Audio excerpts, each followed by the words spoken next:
Trimantra Bola, can you please say Trimantra? Okay, Shrey, please repeat after.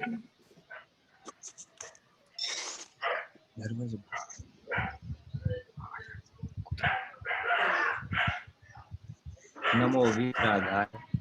Namo Vitragai. Namo Rihantanam.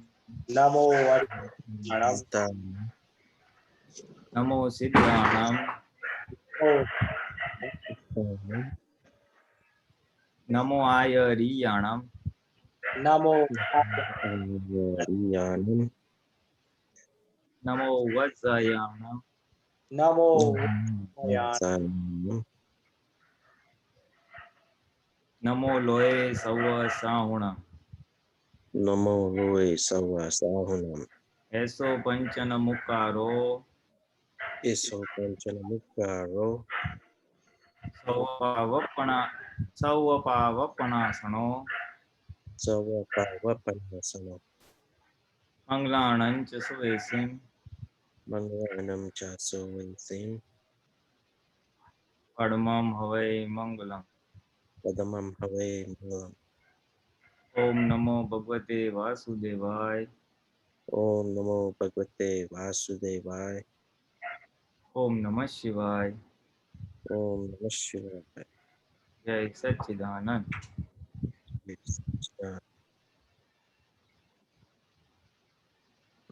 Jai Satchidanand.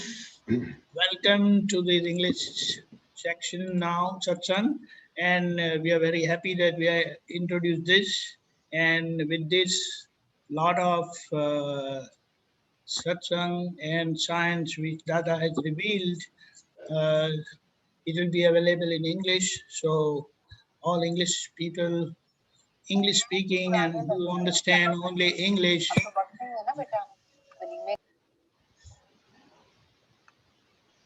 they would be benefited by this. Jai Satchidanand. Unmute. Jai Satchidanand. Where is Pulinanandji? Okay. Pulinanandji, unmute please. Pulinanandji? No, you're breaking up.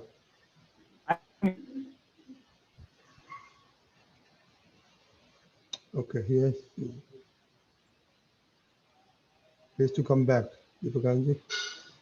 Yeah, he should come back. Just a minute. There he is there.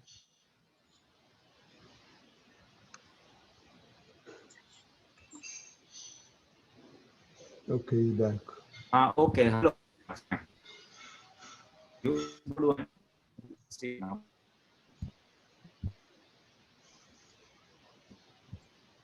Am I Vitalji, you sound, unmute please. Pulinanandji?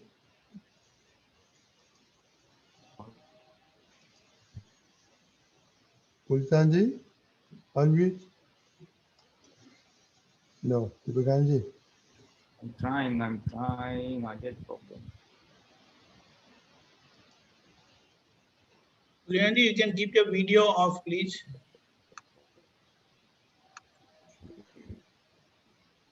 No signal. He's not even coming on Spotlight.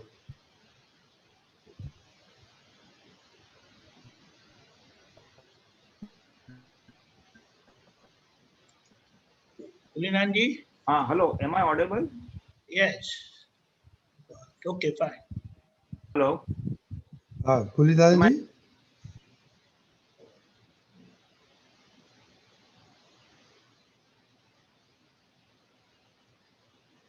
No, Deepakanji.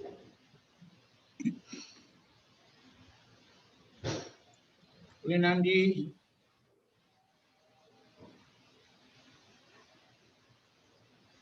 Okay, I will start with the first question.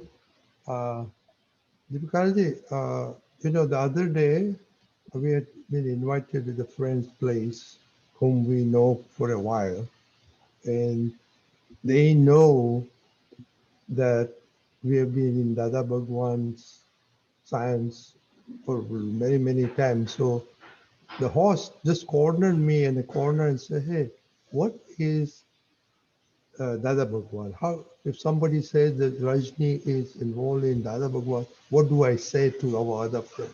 So can you please explain the basics of how we can explain the science easily to somebody else before we have turn to other questions?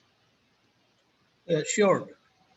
Uh, what I can gather over the years of experience, how I came across Dada Bhagwan and understood him uh, correctly.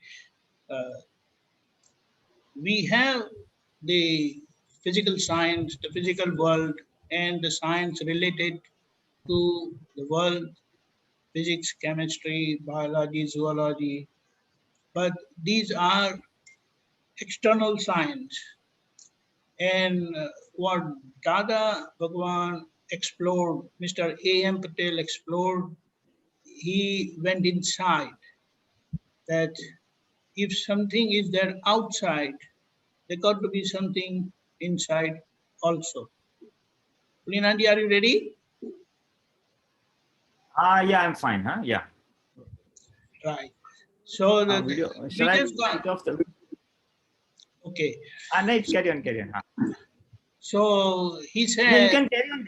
yeah, okay. You can Okay. complete. You can complete. Huh? Okay, fine. So he said that if there is a sign that is working outside and we are living entities, then there got to be signs inside also. And he said that from several lives, he had been uh, in search of that science. And we have heard people talking about wisdom and those miracles what they encounter in their life and all that stuff. But then he wanted to have correct answers, exact answers. And in this life, uh, it culminated into opening the full blast of the knowledge of the pure soul that is there within us. But within him, it opened in its fullest extent possible in today's time. And he explained that situation as with that light of knowledge open within him, he could see all his mistakes. He could see and understand how the world is working, how people come together, how they pass through suffering, and all those questions from time immemorial, which were not answered or were not clear for him, it was cleared. And that's how uh, he enjoyed the bliss of that inner soul, because what happiness and unhappiness we encounter outside, they were or they are temporary. And everyone is looking for that lasting happiness, permanent happiness, what we call as bliss. And he found out. And with that uh, light of knowledge opening within him, he experienced himself in everyone. He got the answer to all his questions, that science of life and living. He said he thought, I mean, he found out that this science is living in everyone. It is present. We are living that science, but we are not aware of that science. So he says if one becomes aware of that science, and that science is of knowing oneself, who one is, and when one comes to know who really one is, then with that knowledge, one can know, understand, experience, and live blissfully with the world outside. Like how it is said, having known that, everything gets known. So what is that truth needs to be known. He knew that. I mean, he came to know that, revealed to him, that opened to him in on a railway station in Surat, and that is where it lasted for almost an hour, where he saw everything, understood how the world is working, who is running the show of the world, what is birth, what is that, what are these different forms of life, what is human life, what is the goal of human life, and what we should be doing as humans, what is nature, what are all these celestial bodies. Everything was uh, blatantly open in front of him with that inner light of knowledge opening within him. Okay. Yeah, thank you very much. Same question to Pulinanandji because no questions are there. Pulinanandji, if some non-Mahatmas encounter you and say, I hear you are in Dada Bhagwan. What is Dada Bhagwan? Uh, so how can you basically explain to him, Pulinanandji? Yeah. Okay. Okay. So, if we want to say who is Dada Bhagwan or what is the science of Dada Bhagwan, we can say he was an enlightened spiritual soul who had realized his own self, his true self, the spirit or the soul that we called. He was living separately from the soul. The body was separate and he was separate. And he had experienced the permanent or the infinite bliss of the pure soul. So, in his infinite wisdom, he then revealed the entire science as how this world operates, who we really are, where permanent happiness lies, and how we should live this worldly life. So, that was the core message of all his teachings.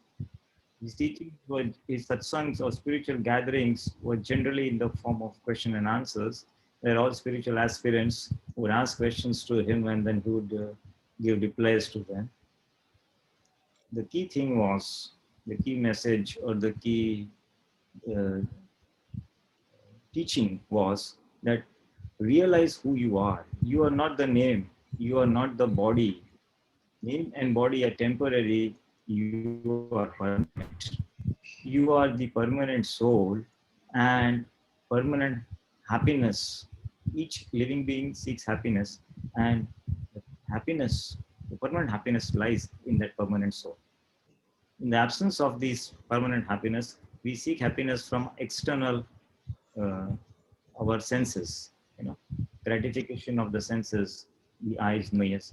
Then we also seek happiness through material possessions, through money, etc. Because that is the way worldly happiness is perceived to be. All these are temporary. All these happinesses are again dependent on the body.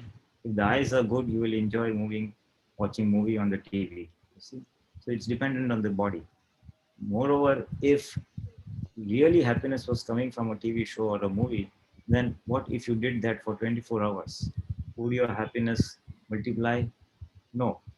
So it is not really happiness, because if anything that gives happiness, the more that you do of it, your happiness should increase.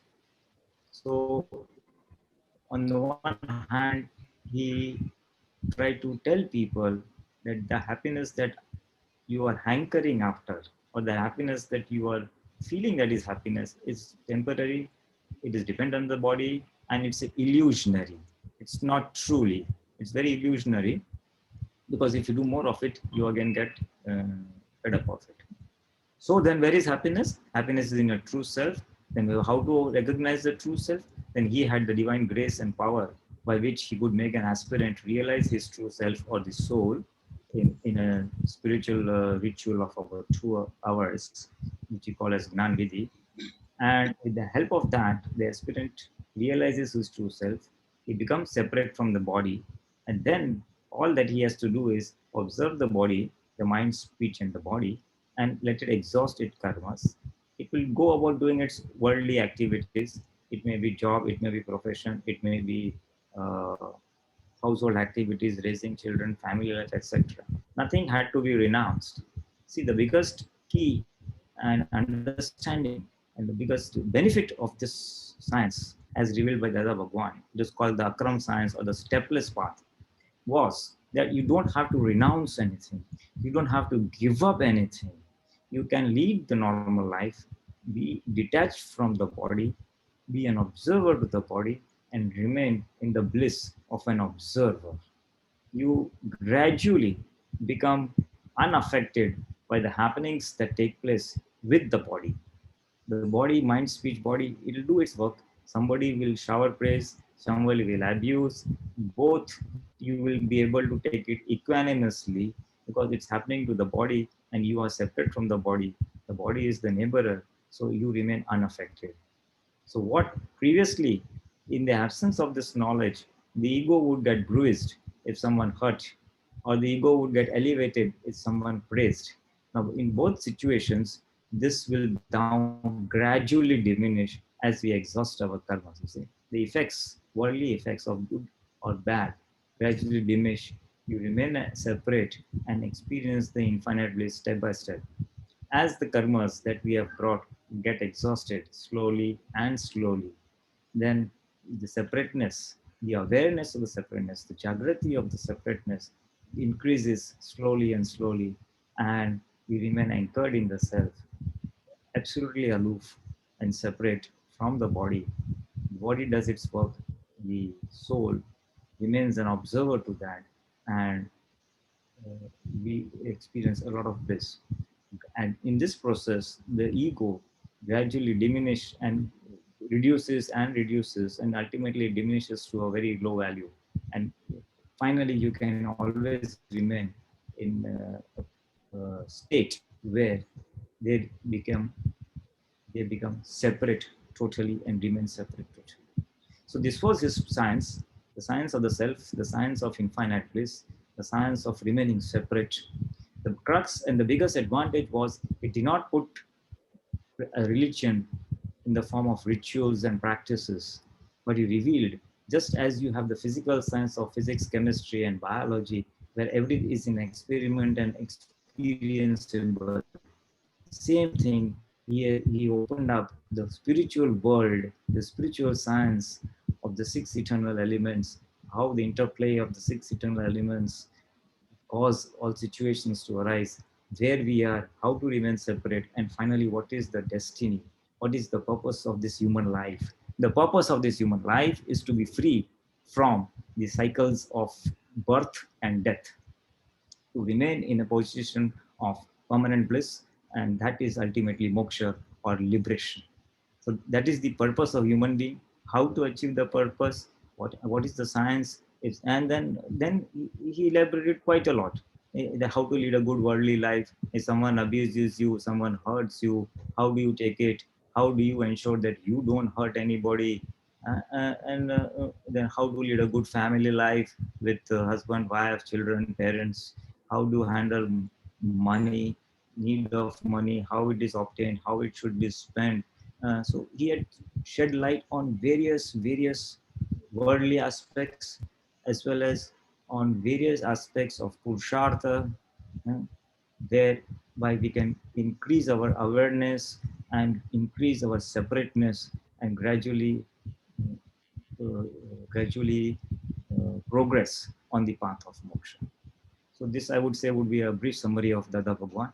Oh, that is very good. The Pulinanandji, the couple of things you talked about: science of self, spiritual, science and purpose of human life, and Rusha and Prior. I think this is a good icebreaker for other people. Now, thank you very much. Now, we have also, it must have broken the ice, so we have questions coming up. You're very good. Akshay?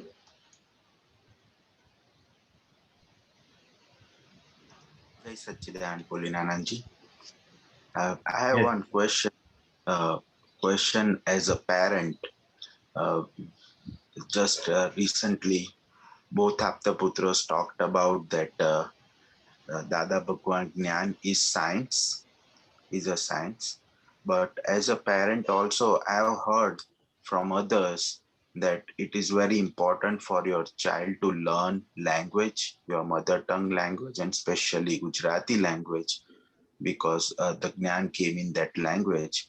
Then the question that Akshay got was, if this is science, why is it important to learn that particular language? Because science really doesn't have any language. I can learn science in any language. What does language play a role in understanding this science?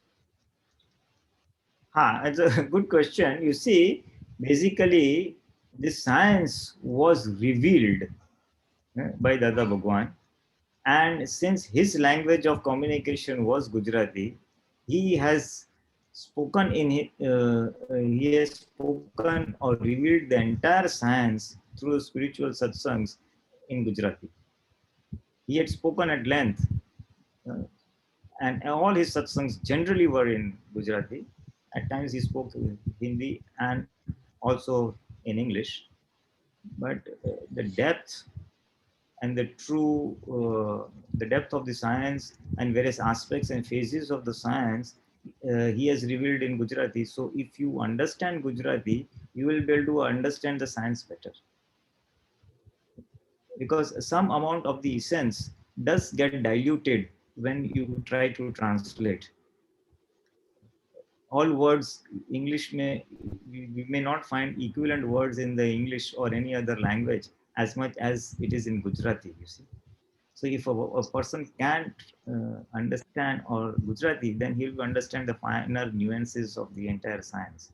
So it will definitely help to understand the science from his point of view to the finest detail, because a lot of details have come in that language, and it becomes difficult to translate the essence of that in other languages. So that is why Gujarati would definitely help.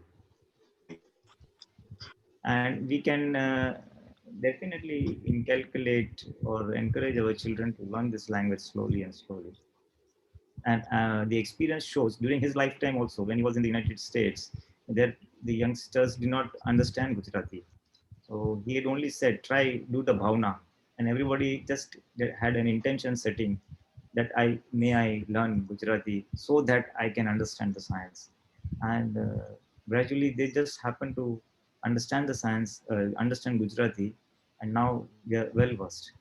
Even now, there are so many aspirants, so many followers, Mahatmas, who don't understand Gujarati, Hindi speaking, and non-Hindi speaking too. But they have desired that they want to understand. And today, in the last 1 year, so many Hindi speaking Mahatmas have started understanding Gujarati and the language. So it's a divine grace that works, because the objective is to understand the spiritual science as revealed by the Bhagwan. The objective is to lead a good life. The objective is to attain salvation. So his grace does help. So he had only one underlying wish, that everybody in the world should be free from all the miseries, and those who are qualified or those who desire, they may attain salvation. So his wish does come into practice, does fructify if one desires to do it.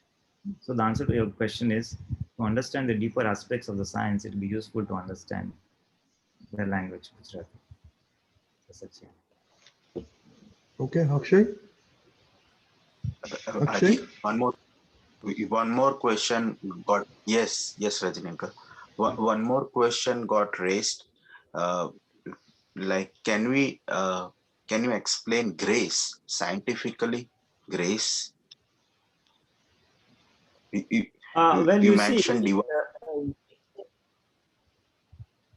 divine grace. I'll tell you. You see, we have experienced, all of us have experienced grace to a limited extent. You, as a parent, for example, as a parent, you will always have good wishes for your child, that he Right. prospers, that he understands well, he becomes a good person, becomes a good human being, he progresses in his relative world, he progresses spiritually. Every parent has a deep intent and best wishes for that his own child. They do take efforts.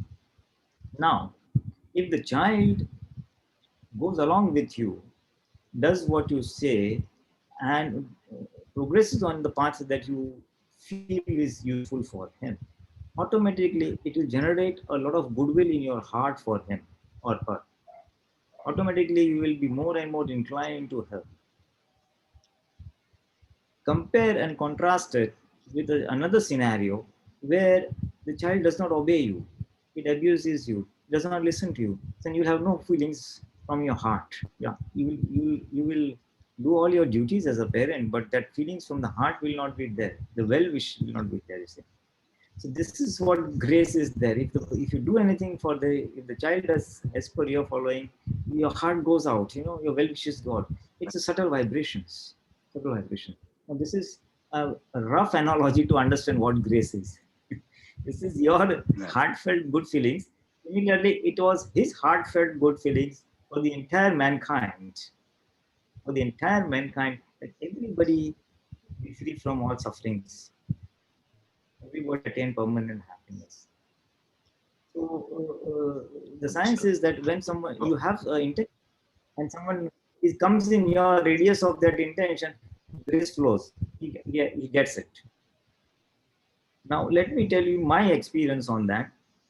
It's not direct grace, but I have found one thing, that if someone, I'm in communication with Mahatmas by way of my being an Aptputra. So at times when someone remembers me heartily, just thinks of me for some reason, he has a question in mind or wants to understand some aspect of the other satsang or something. Right. I somehow get vibrations. I am somehow I get an intuition to call that person. And I just happened to ring just to say hi, hello, Jai Satyan, and this I was remembering. So when there is a good feeling that every Mahatma understands the science, everybody practices, and those who also have that feeling that I want to understand, then a rapport is built up, and that connection is there. Now this is not grace, but I'm just saying how connection builds up. So he had a connection for the welfare of the entire mankind, and everybody who also desires, yes, I want to prosper, I want to be happy. He somehow comes in that connection, and he gets the grace, or he gets his blessings, or he gets his guidance, if I may say so, how to progress on the path. This is a rough analogy of what that grace is. It's something to be felt. You can't. Little difficult to put in words. Thank you. That right. But one question from that, what I want to understand, if my understanding is clear. My understanding is I can gain knowledge. I can gain knowledge scientifically, gain knowledge by two things. One is do experiments on my own and then gain knowledge from the results or observations of those experiments. And second is through grace. Grace basically is to sit with knowledgeable person and get the knowledge directly transferred from that person. Is that the right understanding, or is it only grace? Grace is not like that. Grace is, see, his grace is there. It's free flowing in the cosmos, or on this planet, let me say it. His grace is free flowing. Anyone who wants to tap into it, he has to just tap into it. That's all. By connecting to his own welfare, personal welfare. Let me put it that the knowledge part that you said, the knowledge part it's a universal science, not only for connected with Dada Bhagwan or spiritual science or liberation science or moksha science, but it is connected with any field. If you want to excel, say to become a good engineer, say to become a good social worker, anything, then if you put that intention and desire, you will get the all the required knowledge, information. You will come in contact with people who have that information, who will make you achieve that goal that you have set for yourself. You see? So that is a universal law in all aspects of human life. Right. You get what you ask. Someone wants to become a cheater or a big an expert thief or expert pickpocket, then he will get the required guidance from such a person. Knowledge can be gained from an expert that way, and it's always, you see, the fundamental root of this world. You always need a guru or a guide who will help you to go where you want to go, whether it is materialistic world or the spiritual world. To become a engineer, you need a engineer to guide you. To become a doctor, you need a doctor to guide you. Similarly, to become a spiritual soul, you need a person who has attained that experience level to guide you. So that is the guidance aspect. Grace follows when you do exactly as that, you get something, that it's a heart connection. Correct. Okay, Understood. Akshay? Okay. Thank you. Jai Sachidanand. Jai Sachidanand. Hemabeth? Hey, Sachidanand. My Yes, English is perfect English, okay? Listen, we had a Kavi Dada's Gnan Vidhi in English. That time I was there and I listened that all English word, the same thing like Dada Bhagwan said. But in English, some word I understand, some not understand. By I understand one word.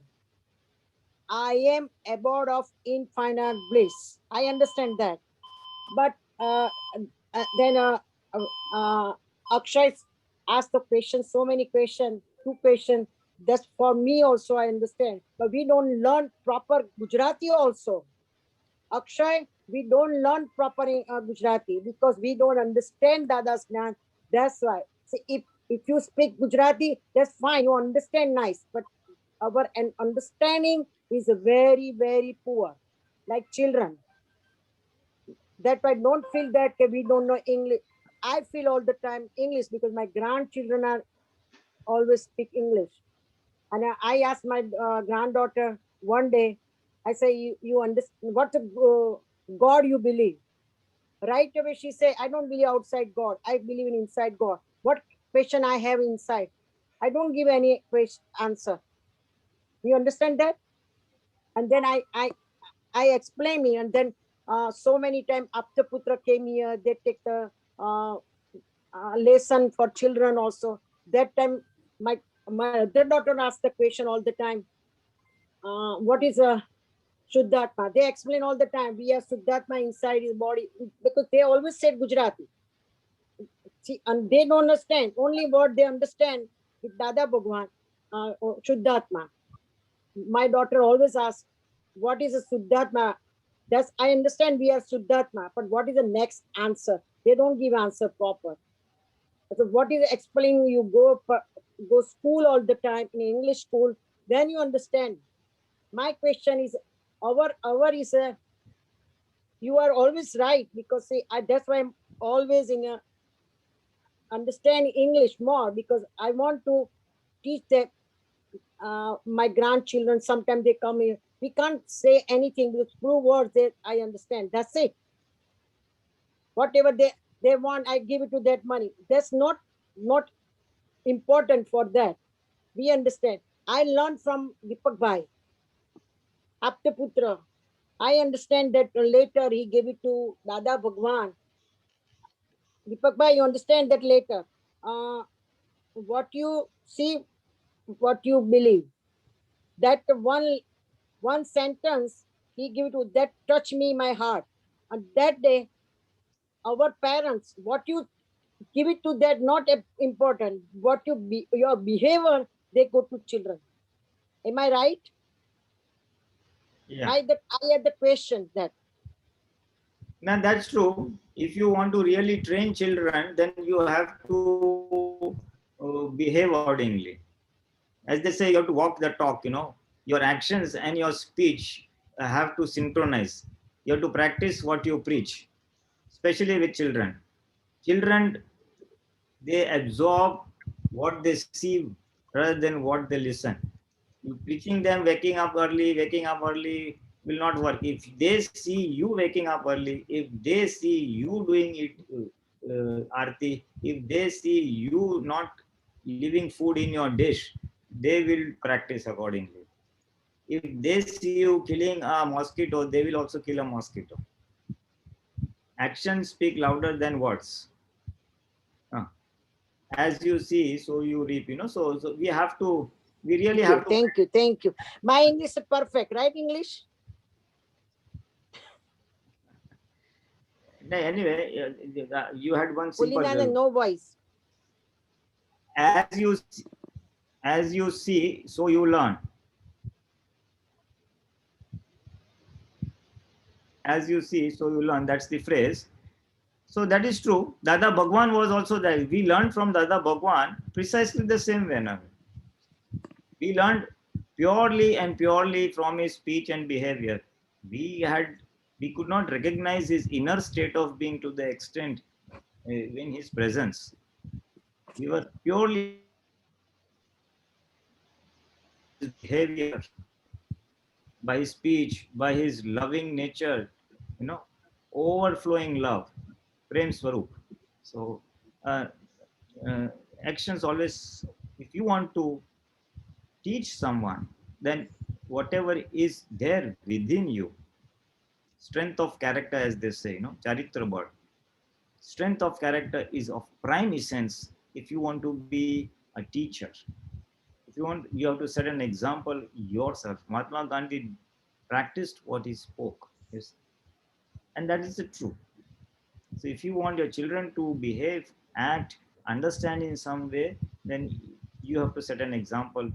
It has to be in you. Okay. I can tell you, I've seen the other way. You aside the satsang, just one little example. I'd see one very small, maybe a 2 or 3-year-old daughter, girl, and she would put lipstick, she would dance very well and all. I was wondering, where did you learn all this? I saw mama, I saw TV, and fat, they learned everything. So children grasp whatever they receive in the materialistic world from TV or elders, or in same with also the spiritual world.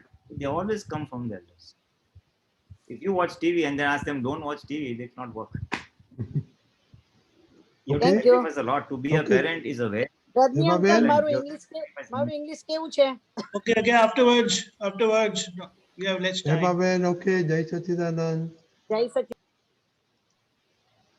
Kashyap bhai. Kashyap bhai. Jai Sachin to everyone. Jai Sachin Pulinanandji. My question is that what is the difference between this Nischay and Bhav? Nischay and Bhav. What is and Bhav? Nischay means to make a firm resolution, a firm determination.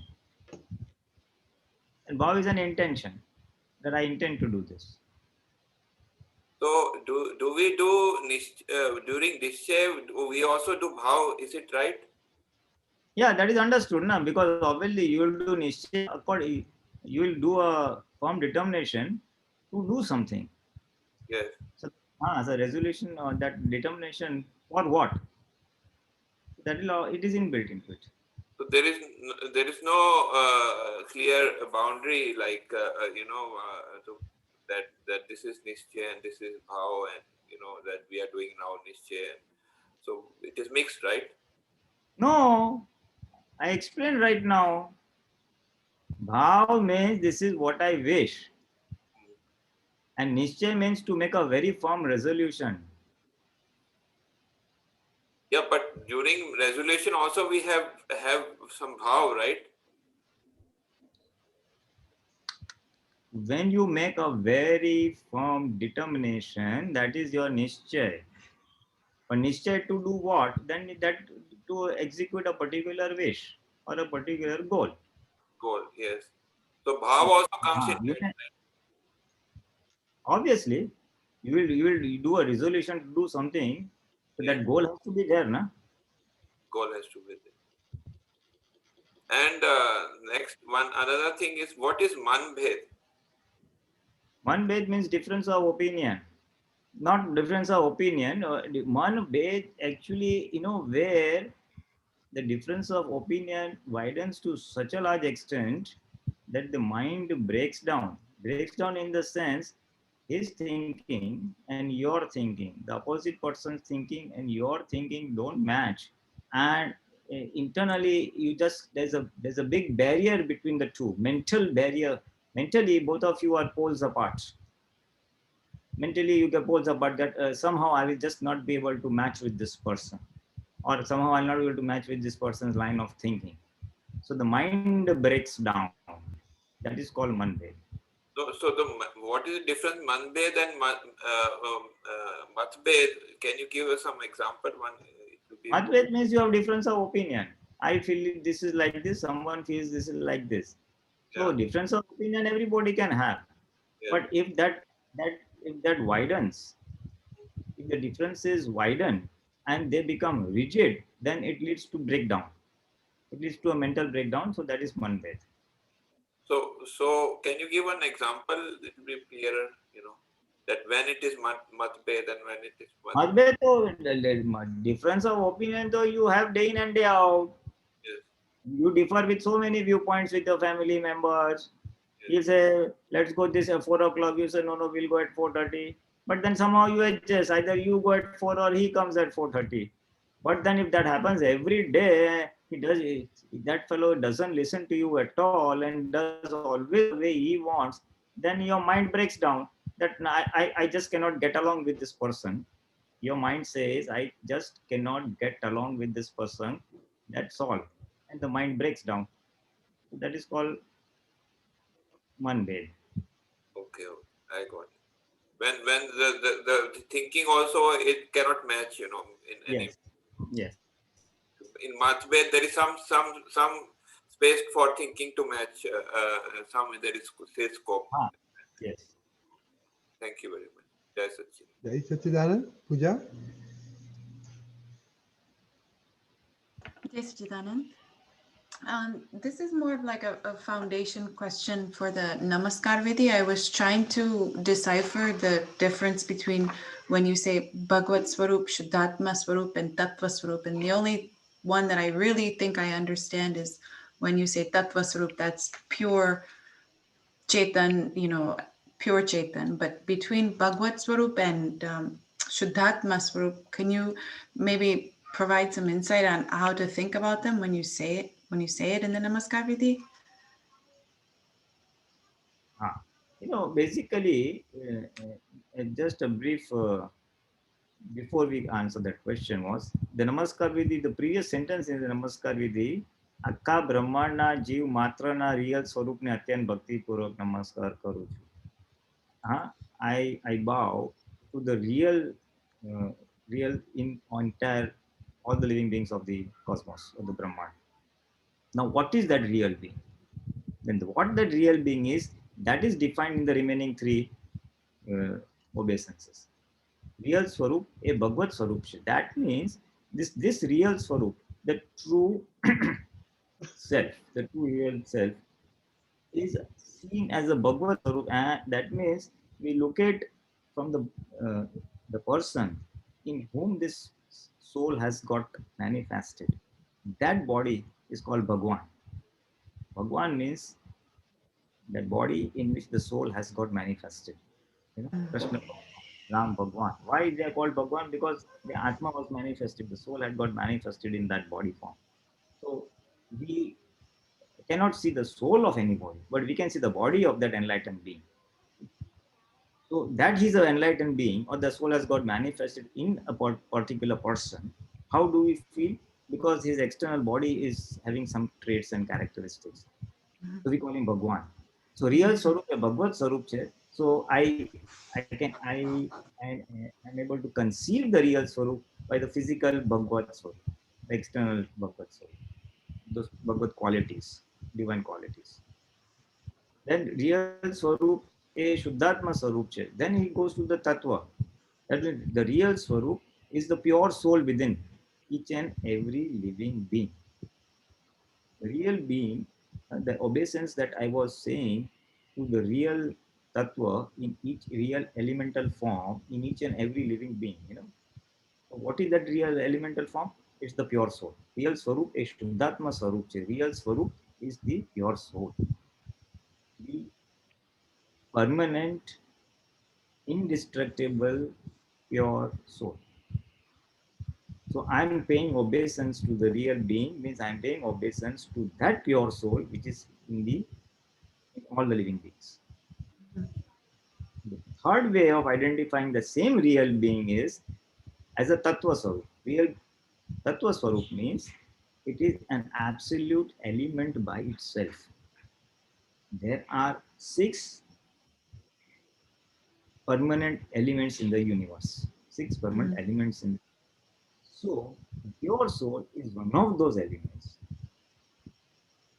So in absolute terms, without having any reference to the body form, without having reference to anything, it's a pure element by itself. Pure, indestructible element, the soul. So I am paying obeisance to the pure, the real self. I'm paying obeisance to real self as a pure element form, number 1. Number 2, as the pure soul, as a Shudhdhatma. And number 3, as a body form, Bhagvat Swarup.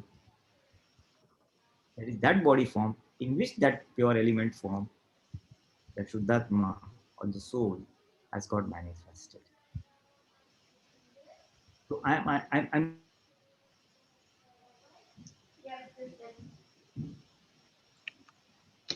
I think he got frozen. Yeah. because there was some net disturbance. No, we lost you, but now, okay, go ahead. I very briefly say, real Swarup. So we are trying to pay obeisance to the real element in 3 ways. One is the body form, Bhagvat Swarup, in which the pure element or the pure soul is manifest. One is the pure soul, the Shudhdhatma. And third thing, the same thing I'm calling as a pure, indivisible, indestructible element. The 6 eternal elements that are there in the entire cosmos, pure soul being one of them. So I'm paying obeisance to that pure element, the indestructible element. Okay. It's the So same there are thing. 3 synonyms of The real real Swarup is being. the same thing, the way I view it as an element form, pure soul, or as the body form. Okay. As a scientist, you look it as element form. Then a spiritual person has a pure soul, and a person little lower understanding will have the body form. Oh, Bhagwan and Namaskar. He doesn't know the Atma. He says, oh, I see the body. Right. So that Okay. same thing. Okay, Pooja? Okay, yeah. Thank you. Jai Jai Sachidanand. Sachidanand. Mish Kumar?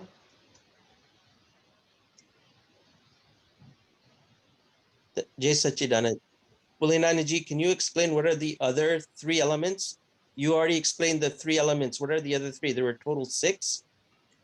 No, I explained only one. The pure, the 6 eternal elements are. The 6 eternal elements are. One is the pure soul. That is our true self. Second is the atoms, if I may loosely call it. It is called Parmanu in Gujarati. It is a still subtle form of atoms. Or if I may say so, the second element is the smallest indivisible part of matter. Grossly, it is one is pure soul, one is matter, but not matter, but the smallest indivisible part of matter. If you keep on dividing, till you come to the smallest part, which you cannot further divide, that is called Parmanu. So that is the, or matter, if you may say loosely. Pure soul is the first eternal element, matter is the second eternal element, space in which we are, that is the third eternal element, time is the fourth eternal element, and there are 2 elements, one which aids motion, Gati Sahayak Tattva as it is called it, the element which aids motion to go from place A to place B, that is the 5th eternal element, and the 6th eternal element is the one which halts the motion or stops the movement. Sthiti Saik Tattva એને કહે છે. So these are the 6 eternal elements. They are all there in the cosmos, and they are in constant state of flux. They're constant moving around, changing around, and interacting with each other, and which leads to so many body forms and so many other situations that happens. Okay. So I actually have a question. So before I knew Dada Bhagwan through Mummy long time ago, but for a period of time when I was young. I didn't really we didn't really do in the house Vidhi, and I didn't really understand. But inside, I knew that, inside Nimish, before I had Gnan, that uh, happiness wasn't there for whatever reason. And it wasn't looking for materialistic. But after Gnan, it's hard to explain, but in the way I would function in my life is that I wanted to always give and be happy and provide for everyone. So it was more of a sense of just being a positive person, good vibration or energy. And then after Gnan and learning and satsang and everything, it kind of helped Nimish understand what it is. But my true essence was, uh, because I'm mostly English speaking, it was easy for me to understand, even though I don't know, I'm not fluent in Gujarati. So the basics are there. Can you explain that, if that's how how that it's not a physical, but it's more of a mental, energy wise, right? Positive energy wise. So what is your question? Okay, That's what I'm wondering. that's what I was wondering, but that was what I was asking. I think his question is he learned so many things from mommy or everything, but he don't know the Gujarati, but he's still catching the Gujarati, right? So how it happening? That's what your question. If I can briefly understand what he has described, if I can summarize what he has described is, okay, before Agnan, I was a good, I just have my prakruti or my nature was to give people, to help people, to be happy, and to be a loving person and send off good vibrations. That was your nature, prakrutik nature before Gnan. And then after you got Gnan, and then you are now understanding Gujarati and practicing the principles of Dada Bhagwan and realizing more and more of the inner happiness. Earlier, it was the external happiness as perceived and understood by you. Now you are gravitating more towards your inner happiness, towards your spiritual true being, and doing your external duties. So this is little I can understand from what you said. Yeah. So the different souls that are in this world, even they may not get the benefit of knowing Dada Bhagwan or understanding the real science.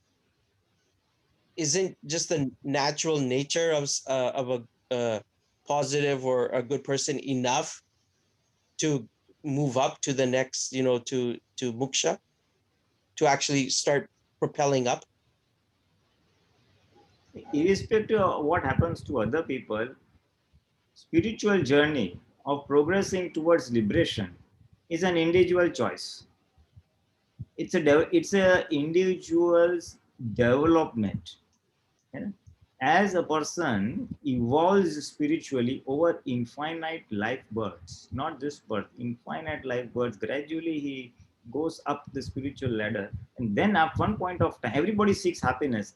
After getting all the materialistic happiness over the various life cycles, he ultimately realizes that true happiness is not there in materialist happiness. True happiness lies somewhere else. Then someone guides him, yes, true happiness or permanent happiness is in the permanent soul. So then he then starts aspiring to get what is permanent soul, how to find permanent soul, who will guide me towards my true self or that permanent soul. And then he starts seeking answers or seeking a guide to achieve that experience or realize his own self. And then he gets that person, he experiences himself, and then he sheds off his karmas and finally gets liberated. So to get permanent happiness is an individual choice, and not everybody is ready for it.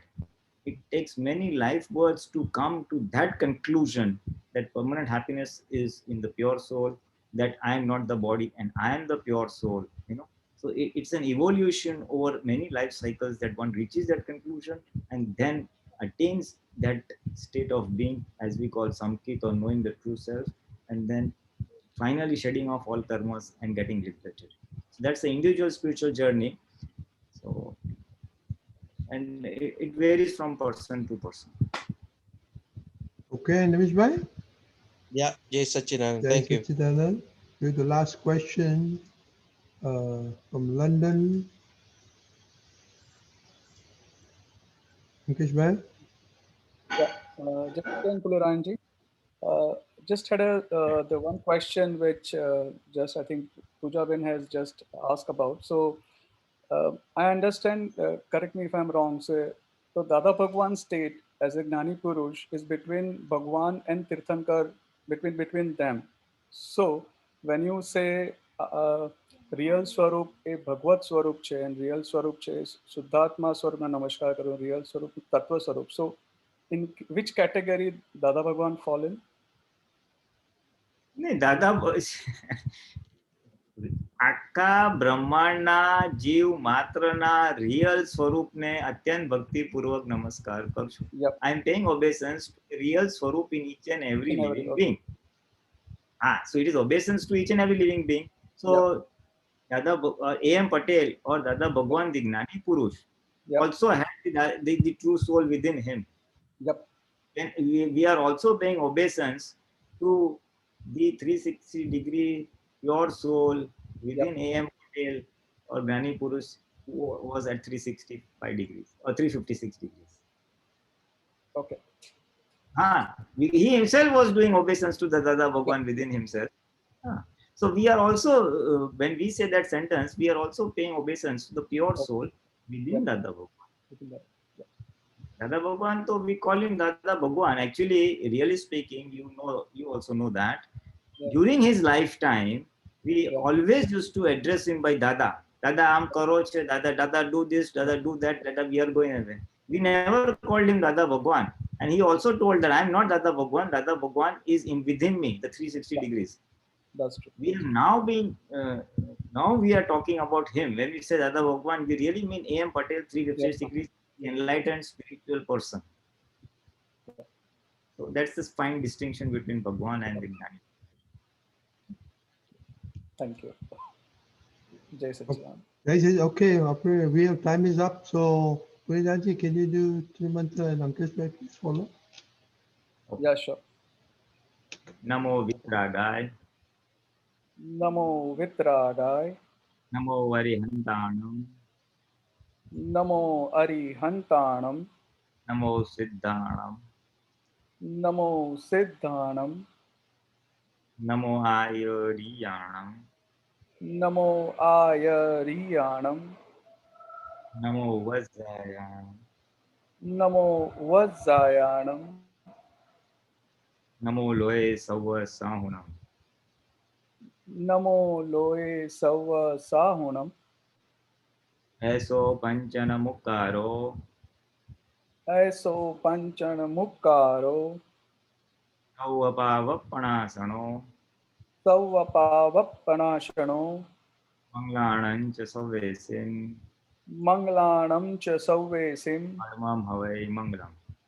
Paramam Havai Mangalam. Om Namo Bhagavate Vasudevaya. Om Namo Bhagavate Vasudevaya. Om Namah Shivaya. Om Namah Shivaya. Satchidanand. Jai Sachidanand. Jai Sachidanand.